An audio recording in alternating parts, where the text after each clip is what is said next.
Welcome to the Outtake Show, the film podcast where we give our language opinions within the movie and TV world. We've got the host of most, Yarm and June. It's in the building. We also got the silent assassin as well, Mazavelli. Well, I don't know if I can keep calling you the silent assassin. Well, I get about it. We'll talk about it too. So we got a guest, so we can't talk about it right now. But wait, we'll get to it. There's more. What can I say about this guest? This guest carries many hats, man.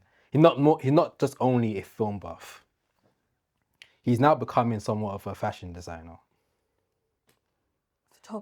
Photographer. Wow. Multiple pictures. Film cinema connoisseur. Ooh, wow. Ooh, I like that one still. That was good. Thank you. That was good.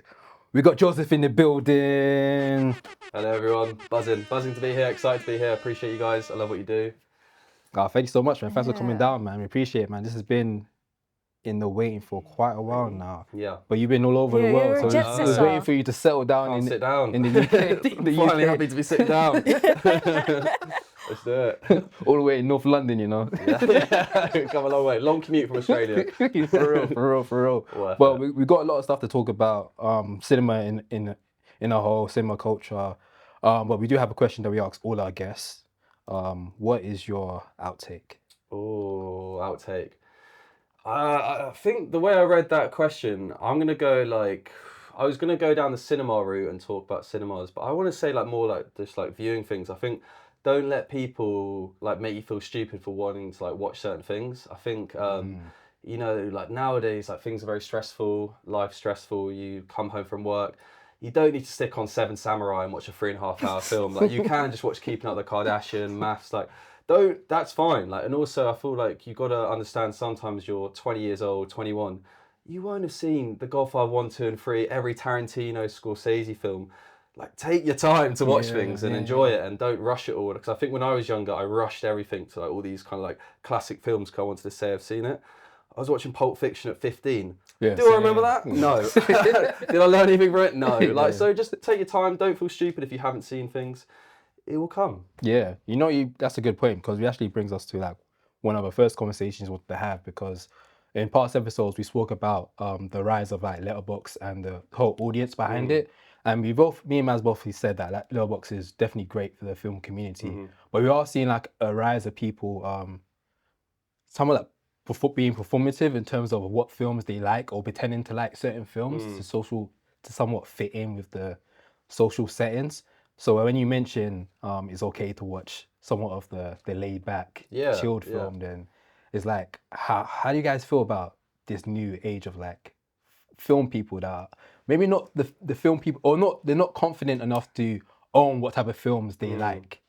Yeah, no, I know what you mean. I think the thing with Letterboxd as well, it's even if you think about going back to school, you kind of just are drawn to what everyone's doing or watching or wearing, especially when you're younger. It's wearing, standing out isn't really a cool thing to do. And as you get older, you kind of realize that is actually what you want to do and what people will hopefully strive to do. But I love Letterboxd. I absolutely love it. I think for me, it's made me watch more films. It makes me follow people from different countries, different backgrounds, people I've never met in my life, who I just enjoy seeing their review. There's probably about 10 people I follow Letterboxd.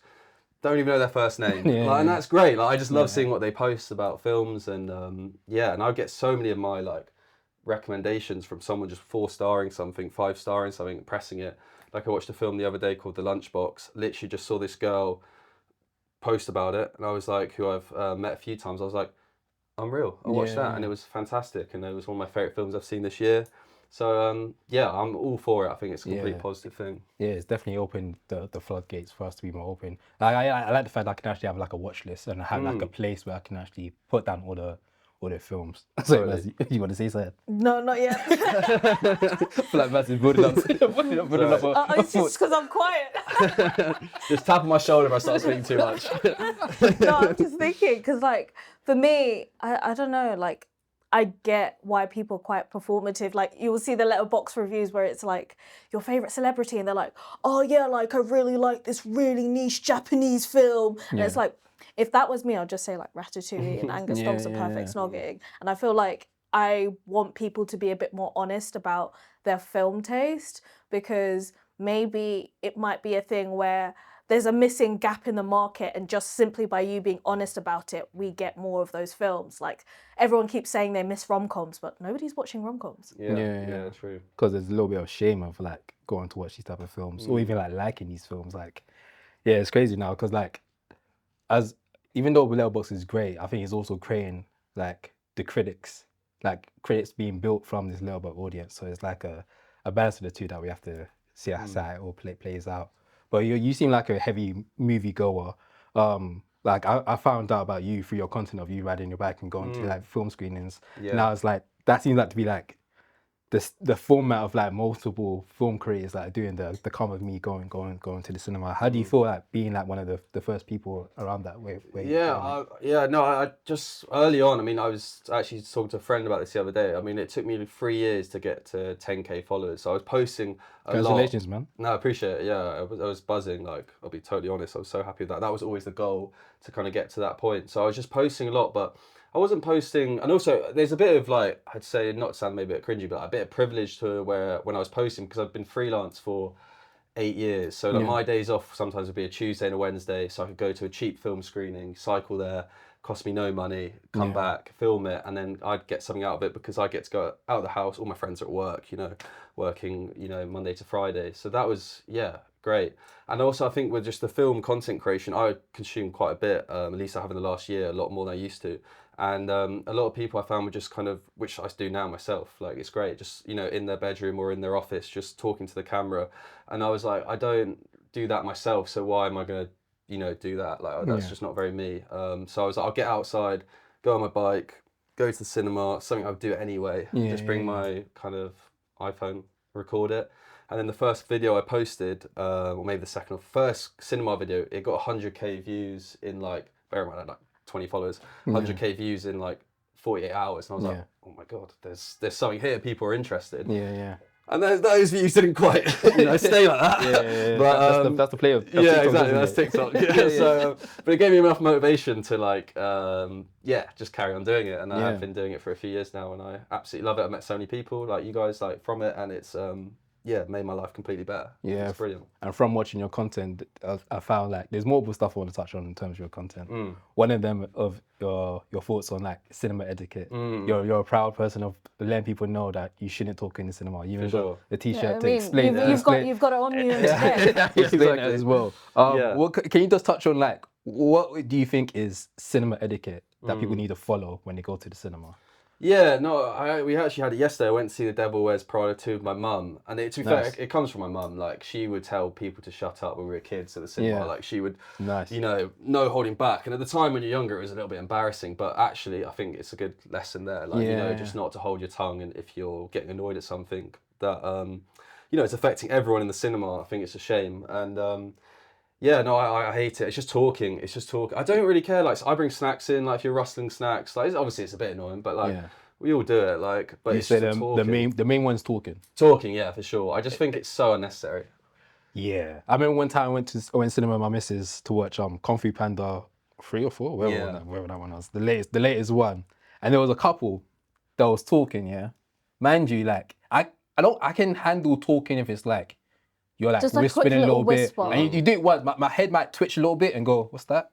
But then I go back because you stopped. This person kept talking, so much so that they'll try to talk over the film, where the film's doing like it's Kung Fu Panda, so it's like there's fighting, there's music playing loud. They're trying to talk over it as if the film is ruining their conversation. At that moment, I was like, "Hey, like we're watching the movie here." Yeah. So I'm with talking. I'm also. Like phones, I think phones and Apple Watches. Yeah. Apple Watches becoming a new thing now. But Like the thing is, there's like a feature on your Apple Watch where it's like I'm at the theatre, so you can like so you can turn it off. So I don't understand how people haven't clocked on to that yet. True. And you mentioned The Devil Wears Prada. Now there's I don't know. I'm gonna sound very snobby when it comes to cinema right now, because when it comes to like The Devil Wears Prada or Michael or there's a list of films where you're not getting people that are moviegoers go to the cinema. So the way they move when they go to the cinema, it's like it's all over the. Yeah, like have you seen the videos at the end of Michael where everyone's like just dancing? There was actually one where they did it while the film was playing. because it had like, you know, the screen had a shot of Michael in it. At the time, I thought it was the end credits. Then I watched the film and I realized that scene was like way in the middle of the film. So I was like, Yeah, but then we also had that in the Minecraft film, and the Yeah. popcorn incident with the actual chicken, Yeah, and chicken, yeah. oh god, that was The I think Minions film as yeah. well. Had it all. yeah, there's certain films where you get a certain batch of audience, and it's you're braver than me, man. I can't. The times I did it is when I'm pushed to the edge, and I feel like I have to say something. But there's been moments where it's like, Oh no, I don't do know how the to auntie look now. You know, the just like very stern, very serious, no smiling, and then they just kind of stop. Yeah, good, as you should. Yeah. What do you think is the best answer to this? Is it mostly just telling them to be quiet, or is it cinema should get involved? It's hard though, because it's like if you're on your own and, you know, I'm quite lucky. I'm a guy. I'm 6'2", 6'3". Like I can kind of like, I feel like no one's gonna hopefully say something back to me. But if you're, you know, an old granny who's gonna say something to a bunch of kids, it's different situation. So I would say shut up. I've never gone to got someone to. That's what I would do. I've said a lot worse. You have a Stormzy moment and just say, "Oh, shut up." Yeah, that's being kind though. I mean, I've said a lot worse. Yeah, I mean, there's kids. What's when you said someone in the cinema? Oh, what can I say? What? Yeah, you can say anything. Yeah. Well, I've just gone up to these kids I was in Melbourne at the time, and I've gone one of those like, you know, like imagine View Cinema, like the recliner kind of, you know, modern cinema. Row of 5. I'm on the edge here on the left, and then these kids are in the top right corner, and it's school holidays. So I've realised I'm stupid. I was seeing Superman. Yeah. On the opening day, so I was hoping, you know, people would be, you know, up for it, in a good mood, and then no one. All these Australians just biting their tongue, not saying anything. Couples, you know, older than me. No one said anything. I was like, this is, you know, I'm going to say something. So I ran. I was like, you shut the fuck up, you fucking little cunt. I was like, you guys just, I was just so angry. I was like, and their faces, their little faces were, oh my God. I couldn't believe it. I was like, I thought that was, I mean, Australia, they say that all the time. So it wasn't that bad, but it was just more, I think the shock of someone running up. And actually telling them off. Yeah, getting off my seat. I was and you're like 6'1". Yeah, towering over them. Honestly, something come out the screen. How did it work? They were able to. They just shut up. Yeah, they shut up. up. Yeah, there was no talking for the rest of the film. And that's the best decision I made that day. Yeah. A similar thing happened to my friend. We went to a cinema and a bunch of kids were making noise. Now, he was in a cinema that was a little bit rough, so he was very hesitant about telling these group of kids to be quiet. But when he did, the people that was in the cinema was giving him the thumbs up, like, oh, thanks for that. Yeah. And he said, it was like, bruv, why didn't you say anything? Yeah, exactly. Yeah. when I was in the time of need. Literally. I mean, I've had cinema screenings. I was in Camden at the Odeon, and that was crazy. I saw the Naked Gun film, the Liam Neeson one. Yeah. And I wasn't too bothered. Sometimes it depends on the film. If I'm really not bothered by the film, I will just like bite my tongue. Yeah. It's more of a film I want to see or I'm enjoying. And then these like kids were like shouting, like it was like obviously two groups, like girls and guys, you know, like being teenagers, shouting at each other. And I was like, you know what, I've been that age, like where you're a bit annoying and you know, like gone to see a film. But then they put the lights on and got the staff out and like literally grabbed them and escort them out, and I was like, that was more entertaining than the film itself. Like, it was crazy. So, yeah, that's the maddest experience I've had. I haven't had anything except for the Kung Fu Panda one. Yeah. And then it's been kind of all right. The phone stuff just bothers me a lot. Like, even when I saw Michael, they were filming.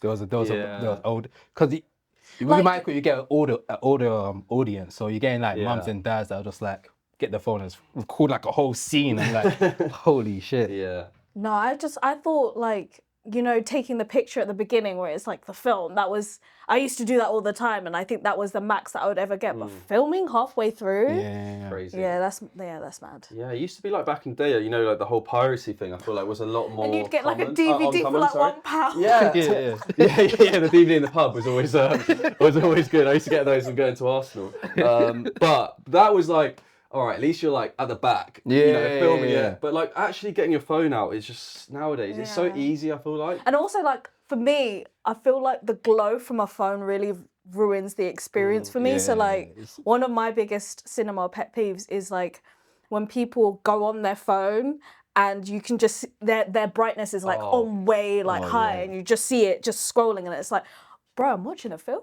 Yeah, totally. Yeah, like on Snapchat or whatever. Yeah. I'm just like, what are you and the doing? volume is blasting like wide, and I know like normally it's not that bad because it's during the ads, but when it starts happening with the trailers, that's when I start getting triggered. Yeah, no, I agree. Yeah. The worst. Yeah, people be talking. I ain't gonna lie though. I need some silence during the trailers as well, man. Yeah, that's like the next level of pettiness, which I'm all for. Yeah. Because like, I agree, it should be silence from when Yeah, you get in. yeah. But I think nowadays you They're just like- kind of got to say like when the film starts is the Yeah. best you can get. That's what you wait annoying. for.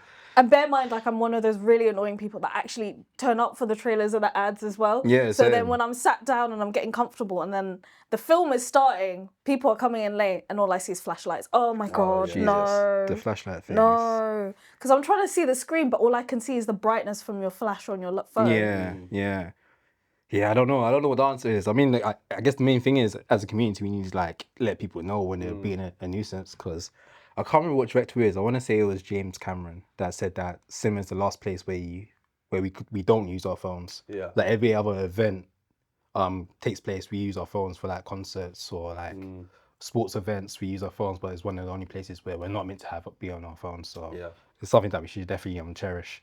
Would you say from your experience from being in the cinema and dealing with those type of stuff, that's how the t-shirts came about? Yeah, definitely. It was my brother helped me out. We just had this idea where, yeah, like you watch a lot of stuff online, you know, people complaining about cinema etiquette, and I've made those videos as well. Like, I think we should keep making them because if they're annoying, people are annoying. And then I was like, yeah, why don't we just put this on a t-shirt and, you know, sell it and see if there's any response. And I made the sample, sent it off, and it came back, and I was really happy with it. And then I was like, how can we kind of go from here? And then it sold 110 in total, and that was amazing. I thought initially it would sell 15 and 5 would be my mum. You know, like I thought. So you stuck out like within 24 hours? Yeah, like within. I think 24 hours we sold out the initial run, and then we did another weekend kind of run, and that sold out.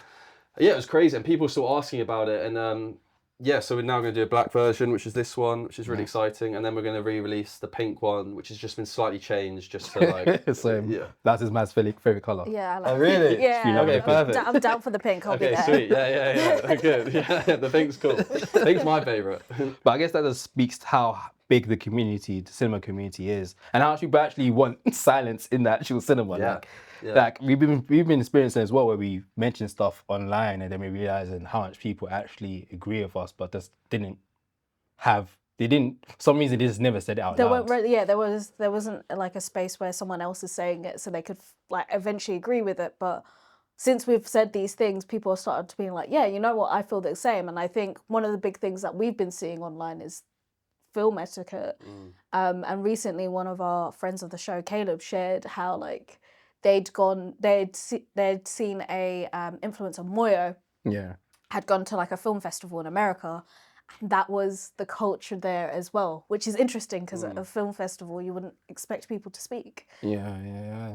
No, for sure. I feel like there's certain places that have a better cinema community or understand the etiquette being in the cinema.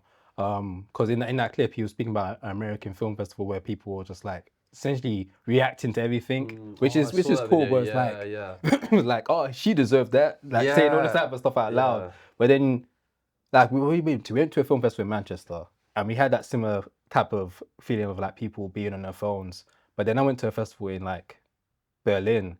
And you went to Berlin Film Festival. Then it's like, don't say you went to any festival in Berlin. You went to Berlin Festival. But that made me realize, because I didn't take into consideration that how much of a huge cinema community they have down there, in like places like in places like Berlin and even places like in France as well. As like the community is so strong that when it comes to going to the cinema, it's like how UK treats like football. It's like their religion type of thing. So they treat it so much differently. So when we went to the film festival in Manchester, and I saw like we was late.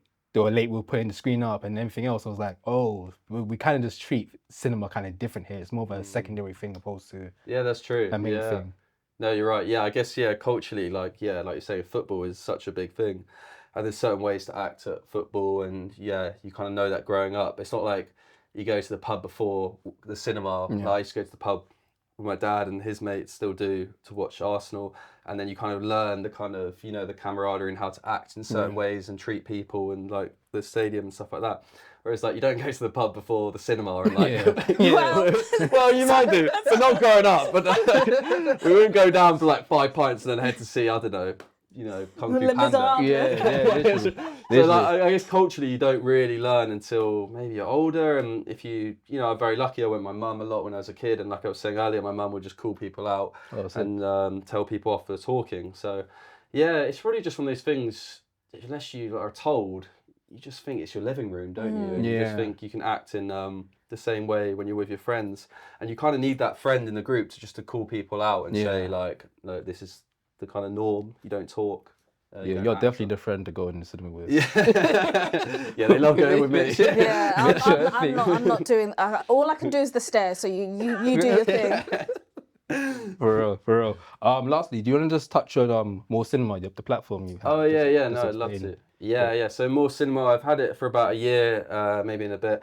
And it's just a small platform where I interviewed you guys, or and I've interviewed other just not necessarily creators or, you know, TikTok influencers, whatever, just general people from all different kind of backgrounds, everything. So it's really interesting. You get kind of, hopefully the plan is to keep expanding it, and it's interviewing people about their love for the cinema and their favourite cinemas, their favourite place to sit, how can cinemas improve. And yeah, so it's hopefully a really interesting thing that you get to experience, you know, different cinemas and have an insight into different people's experience of cinemas abroad.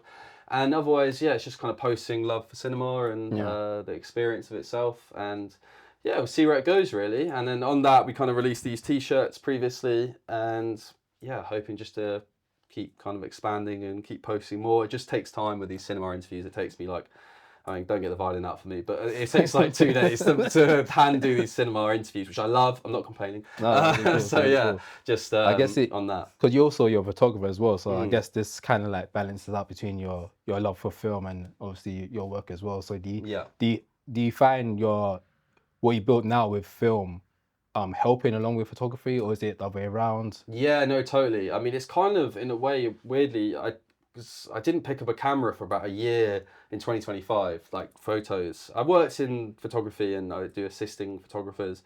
So like I'm on set, but like I kind of fell out of love with it because I was kind of focusing more on like posting on TikTok, and that was getting like the creative kind of, I don't know, like, things out of me. So I was really enjoying that. And then recently I came back from being away for a couple months, and I've really fallen back in love with photography. 100% helped. Like, it's only helped. I've gotten jobs from posting. This is why you should post online, guys. I've gotten jobs from photography through that, which is jobs I would never get just because I can link my Instagram with that. And it all helps. So yeah, it's all just like in the same world. Like, you're just making stuff really. Would you ever do any like DOP work? I would, yeah. I just I like directing more. I directed the music video a couple of years ago. Really enjoyed that. I kind of like, I'm not amazing hands-on with DOPing, like the video side. It's still something I'm learning. I do a bit of video here and there, but yeah, I would absolutely love it. But you know, like a lot of people, I always say this about, this is kind of a side point I want to go on. People always talk about how like they want to do certain things on, you know, they post their film reviews, they post their film TikToks, and they're saying they want to be film journalists and, you know, or directors, which is absolutely brilliant. Like, you should 100% do that.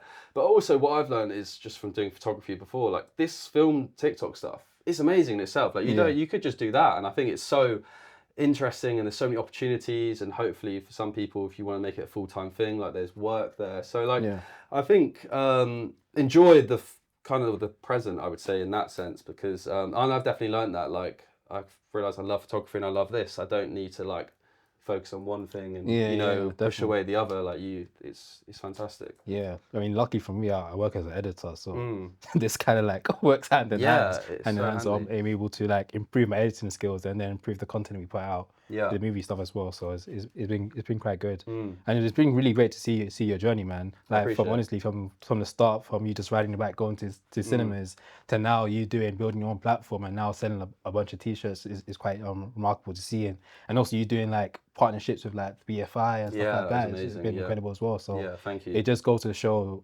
just like posting the stuff that you want to post and posting it in the time you want to post it, because it's not like you post every day. Like, you post in your own time as well. So it's great to see that even doing that, you can still like get the benefits from it as well. So Totally. it's quite sick to see, man. Thank you, I appreciate that a lot. Yeah. No, you don't like it. Yeah, you're saying you don't need to post those videos online. Post every day, five times a day. It works for some people, but you got to enjoy what you're posting. Yeah. You know, like, And you also got to live life a little bit. live as life, well. step outside, Go outside, see your touch some grass, friends. like, Yeah. So like, socialize or whatnot. yeah, it's not worth it for the sake of 10,000 followers. Nice. Yeah. Well, we're gonna do some other stuff after this, but for now, Joseph, it was a pleasure having you on. Thank you guys, I appreciate it a lot. You can check him out on all his socials. It'll be on the screen somewhere popping up, so you can guys check it out. And also, we'll get updates on the t-shirts when they're available. Yeah. Hopefully, the next few weeks there'll be an purchase update. and whatnot. But yes, thank you guys for watching. Thank you guys for listening. Until next time. Bye. Peace.